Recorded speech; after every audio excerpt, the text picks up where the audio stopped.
आज की वीडियो ताजदार कायनात हज़रत मोहम्मद मुस्तफ़ा सल्लल्लाहु अलैहि वसल्लम की 10 अहम वसीयतों पर मबनी है। अस्सलामु अलैकुम रहमतुल्लाहि ताला व बरकातुहू। मैं उम्मीद करता हूँ आप सब खैरियत से होंगे, जहाँ भी हों खैर खैरियत से हों। अल्लाह ताला आपको अपनी हिफ्ज़ व अमान में रखे। हुज़ूर सल्लल्लाहु अलैहि वसल्लम की 10 अहम वसीयतें जो आपने हज़रत मुआज़ रज़ी अल्लाह ताला अन्हु को फरमाई वो क्या है? यकीन जानिए कि ज़िंदगी भर की मुश्किलात का ख़ात्मा इनमें पोशीदा है। तमाम तकलीफ़ों और परेशानियों, रंज व अलम, दुख और हर किस्म की रूहानी मुश्किलात का इलाज इन अहम वसीयतों के अंदर है। ये पुरसुकून ज़िंदगी गुजारने का एक बेहतरीन नुस्खा है जो सरवर आलम सल्लल्लाहु अलैहि वसल्लम ने हमें दिया है। ज़रूरत इस बात की है कि इसे हम समझें, समझ कर इस पर अमल करें और दूसरों तक इसे पहुँचाएँ। अल्लाह ताला हमें इसकी तौफीक अता फ़रमाए। हमेशा की तरह आपसे मुल्तमिस हूँ, अगर आप इस चैनल दीन ऑनलाइन पर नए आए हैं तो बराह करम इस चैनल को सब्सक्राइब कीजिए, बेल आइकन के बटन को ज़रूर प्रेस कीजिए ताकि इसी तरह से जब भी मैं आपकी खिदमत में ऐसी मालूमाती और दीनी वीडियोज़ लेकर आऊँ तो उनका नोटिफिकेशन बर वक्त आप तक पहुँच जाए। हज़रत मुआज़ रज़ी अल्लाह ताला अन्हु रवायत करते हैं कि मुझे नबी पाक सल्लल्लाहु अलैहि वसल्लम ने इरशाद फरमाया कि ए मुआज़, मेरी इन 10 बातों को हमेशा याद रखना और इन पर अमल करते रहना। अगर तुम इन पर अमल करोगे तो दुनिया और आखिरत की कामयाबियाँ अल्लाह तुम्हें अता फरमाएगा।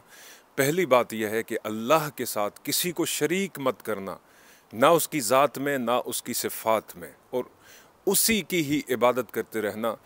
अगरचे कोई तुम्हें कत्ल कर दे या अगर तुम्हें कोई भड़कती हुई आग के अंदर फेंक दे और तुम जल जाओ, जल कर राख हो जाओ, फिर भी कलमे तौहीद से पीछे मत हटना, फिर भी अल्लाह की वहदानियत पर ईमान रखना और इबादत के लायक सिर्फ उसी ज़ात को समझना। दूसरी वसीयत फरमाया कि हमेशा वालिदैन की नाफरमानी से बचना, क्योंकि वालिदैन की नाफरमानी अल्लाह की नाफरमानी है। अगरचे तुम्हारे वालिदैन तुमसे ये तकाज़ा करें कि अपनी बीवी को तलाक दे दो या अपने सारे माल को खर्च कर दो तो इसमें हिचकिचाना नहीं। अगर तुम अल्लाह की रज़ा पाना चाहते हो तो अपने वालिदैन को राज़ी रखो। इसमें एक बात याद रखिएगा कि वालिदैन की डिमांड्स अपनी औलाद के लिए जायज़ डिमांड्स हों, जायज़ तकाज़े हों जो औलाद पूरी कर सके। ऐसा बोझ वालिदैन को भी अपनी औलाद पर नहीं डालना चाहिए कि जिसे वो उठाने की सकत न रखते हों और जिसकी वजह से वो आजमाइशों और परेशानियों का शिकार हो जाएं। बहरहाल नेक औलाद वही है कि जो अपने माँ बाप को राज़ी रखे, खुश रखे। ठीक है जी। अगर वालिदैन अपनी औलाद को कहें कि शिर्क को अपना लो, ये बात उनकी तस्लीम वो ना करे। और ख़िलाफ़ शरअ कोई भी काम वालिदैन अगर करने का हुक्म देते हैं तो औलाद के लिए ज़रूरी नहीं है कि उनके ऊपर अमल करे, लेकिन इसके अलावा जो जायज़ बातें हैं और जो जायज़ तकाज़े हैं, उनकी खिदमत है, उनकी खबरगिरी है, उनके हुकूक को पूरा करना है, अगर उसमें नाफरमानी और सुस्ती हो तो ये अल्लाह के गज़ब और उसके अज़ाब का सबब बनेगी। तीसरी, हुजूर ने फरमाया कि हमेशा फ़र्ज़ नमाज को कभी मत छोड़ना, और याद रखना कि जो शख्स नमाज को छोड़ देता है तो अल्लाह ताला ऐसे बंदे की ज़िम्मेदारी को छोड़ देता है। अल्लाह कहता है कि ऐसे बंदे के लिए मेरी कोई ज़िम्मेदारी नहीं, मेरा कोई बख्शिश का वादा नहीं, कोई मग़फ़िरत का वादा नहीं है। लिहाजा तुम नमाज के मामले में सुस्ती मत करना। चौथी बात हुजूर ने फरमाई कि शराब मत पीना और नशा मत करना, क्योंकि शराब और दीगर नशे जो हैं, नबी अलैहिस्सलाम ने इरशाद फरमाया कि ये हर बुराई की जड़ है, और शराब इंसान को बेहयाई की तरफ लेकर जाती है, अल्लाह की नाफरमानी की तरफ लेकर जाती है।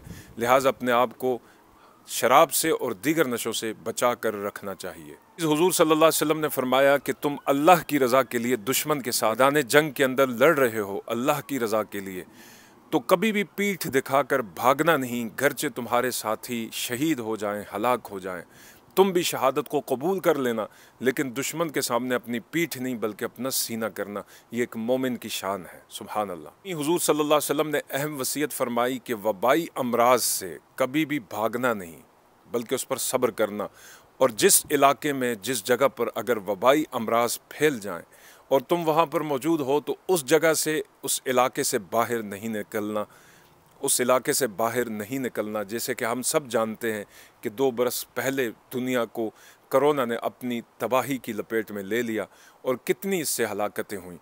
जो बीमारी नबी पाक सल्लल्लाहु अलैहि वसल्लम ने फरमाया कि फूटती है, फैलती है, जहाँ पर तुम हो अगर वो बीमारी है तो वहीं पर रहो, वहाँ से सेहतमंद लोगों के बीच में ना जाओ, उस इलाके में ना जाओ जहाँ पर वो बीमारी नहीं है, क्योंकि हो सकता है तुम्हारी वजह से बीमारी के जरासीम वहाँ पर منتقل ہو جائیں، تو حضور صلی اللہ علیہ وسلم نے فرمایا اگر تم صبر کرو گے طاعون جیسی بیماری اور وبائی امراض کے اوپر اور اسی علاقے میں رہو گے، اگر موت آ گئی تو شہادت کی موت ہوگی، سبحان اللہ، اور اگر صحت مل گئی تو اللہ تعالیٰ بڑا غفور الرحیم ہے، کہ ایک بیمار شخص جب اپنی بیماری گزار لیتا ہے تو وہ سارے گناہوں سے پاک ہو جاتا ہے، سبحان اللہ۔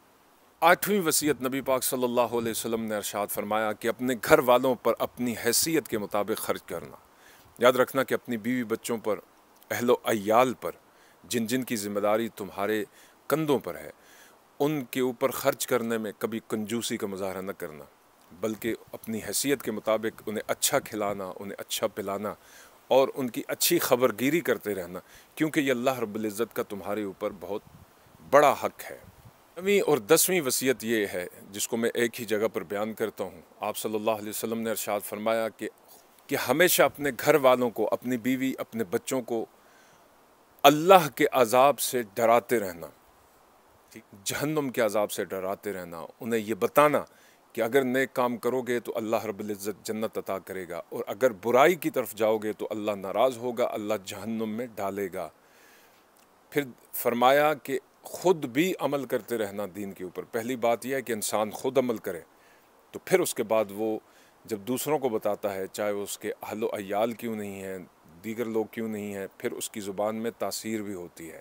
اور فرمایا کہ خود بھی عمل کرتے رہنا اور عمل کی لگاتار اپنے اہل و عیال کو نصیحت کرتے رہنا۔ تو دوستو دیکھا آپ نے، یہ 10 نصیحتیں آپ کی زندگی کو کتنا بہترین بنا سکتی ہیں، آپ کی زندگی سے تمام مشکلات، تمام پریشانیوں اور مصائب کا خاتمہ ان کے ذریعے سے ممکن۔ اللہ ہمیں اس پر عمل کرنے کی توفیق عطا فرمائے۔ ویڈیو پسند آئے تو اسے لائک اور شیئر دوسروں کے ساتھ ضرور کیجیے گا۔